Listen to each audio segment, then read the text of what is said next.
James, thanks for doing this. Good to see you. Nice to see you too, Sean. James, take us back, 1994, 1995. Who are you as a man? Well, I wasn't a man. I was probably still a boy. I mean, I look back, I'm amazed that I got the movie made. It was really on the backs of some very, very wonderful people at New Line Cinema International and a company called Live domestically. And they had great faith, either that or they just wanted to try and find the new hot person. It was probably a little bit of both. This would have been 1991 when I wrote the script. Really, it was a goad from the producer, Paul Webster, who was a lovely man. I had read a bunch of scripts I didn't like. He said, well, why don't you write one if you think you're so good?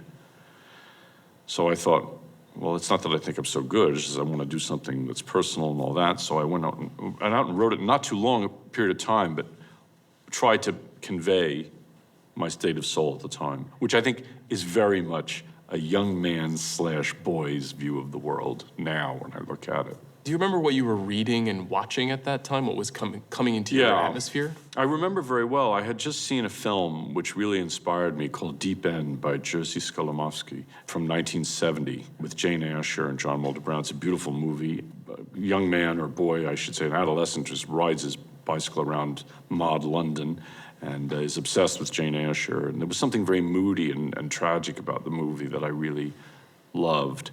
That was one big influence. Another one, of course, was Vida's Ashes and Diamonds. All of it winds up getting mixed up with your own interests in other areas. I was very much into painting at the time. I was really trying to translate painting into movies. That was another thing that I think went through my head. I don't know how much I like the person I was back then. I think if I had met him in a bar, I would probably think he was a jerk. But nevertheless, the story, the sort of framework of this story, two brothers ensnared in a world of crime. That's There's true. a larger familial element. Nobody can know I'm here. Not your friends, not any of the relatives, nobody. See you tomorrow.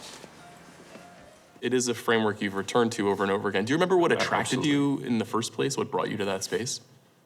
Well, that's very much part of the, you know, in the moment you have, I don't want to say resentment, but I guess resentment would be the word. I resented my position. I had been forced to go to a small prep school in Queens, New York. I didn't like it, didn't like anything about it. And one of the things they made us do is they made us take Latin for 3 years. I remember hating that. But the teacher was a great guy. His name is Christopher Spellman. I'm still very close with him. And he and his wife, for whatever reason, took an interest in me and sort of thought that I was an interesting kid, I guess. And that, I see it now very clearly, was hugely formative. The stories of ancient Greece and Rome in forming my idea of drama and what makes for an interesting story. There's something fascinating given the aspects of independent crime movies at that time. Yeah. Most of them are very talky. They're very pop culture referencing. Yes.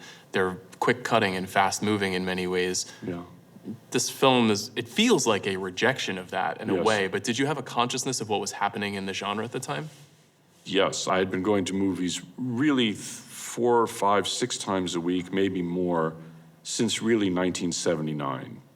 So I had seen a transition from the late 1970s, what is often called the New Hollywood, although I think the New Hollywood ended a bit before that. But you see the sort of the last bits of Raging Bull in 1980 and the year before that, Apocalypse Now, and also some of the stuff that Friedkin had done, I think, Cruising in 1980. And I had seen the shift. And in the 90s, the thing that broke away from the studio system was this kind of independent movement. And the big voice was obviously Quentin Tarantino with Reservoir Dogs out of Sundance. And I was very jealous of Quentin and his success with the film. And I saw the movie and I liked it, which bothered me. I would much rather have hated it. And I thought, okay, Quentin has done that. So I can't do that. That's what he did. So I wanted to forge my own path. And my life growing up was not snappy repartee. It was not glib, fast-talking people. It was very much like the mood of the film. My parents very rarely talked. It was a very quiet household, and the silences between lines was what I thought was the killer.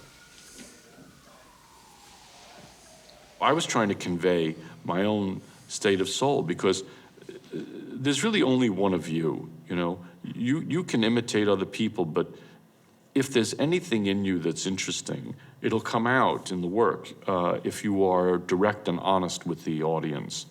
One of the things that distinguishes the film is the milieu of Brighton Beach and the Russian community there. And, you know, it's not a place we've seen very often on screen. Yeah. And I'm curious how you made an attempt to accurately portray what that environment was like.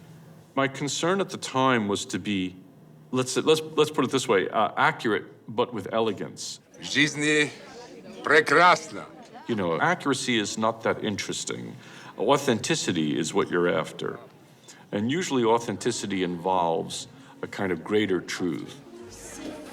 Not now. Sorry. Was it difficult to get them to agree to put cameras in those spaces?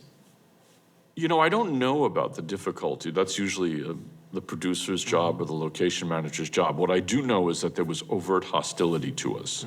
We were not welcomed in. I remember people throwing things at me and walking through the middle of shots and whistling and making noises as you're trying to shoot. And so we had to rely on some looping more than I would have wanted. You know, it's funny, I hadn't seen the film in, 30 years, really. And I was supervising the transfer, and there was a moment where Moira Kelly comes to the newsstand at night. My name is Ella. You remember me? I was friends with Sasha. We had to loop the whole thing because people were making all kinds of noise, and there was the train overhead. And the only thing I can think of to myself is like, God, I wish I could go back and re-loop that because the technology is so much better. But I was, why did I loop this? And all of a sudden, it all came back as a flood, like, oh yeah. There was so much caterwauling and trains and all that stuff, and how much the track was sort of screwed up as a consequence. They just didn't want us there. Why? You know, I can say this being Russian by descent. Russians are secretive, private, very warm in private, very beautiful, loving people in private. But it's not a culture that invites outside scrutiny. It never has been. So I think it was just a bunch of, you know, non-Brighton Beach people invading their neighborhood and causing a ruckus. I didn't care. I liked it. I remember even at that time thinking, oh, if they're going to give me a hard time, I like this. This is what it means to be a filmmaker.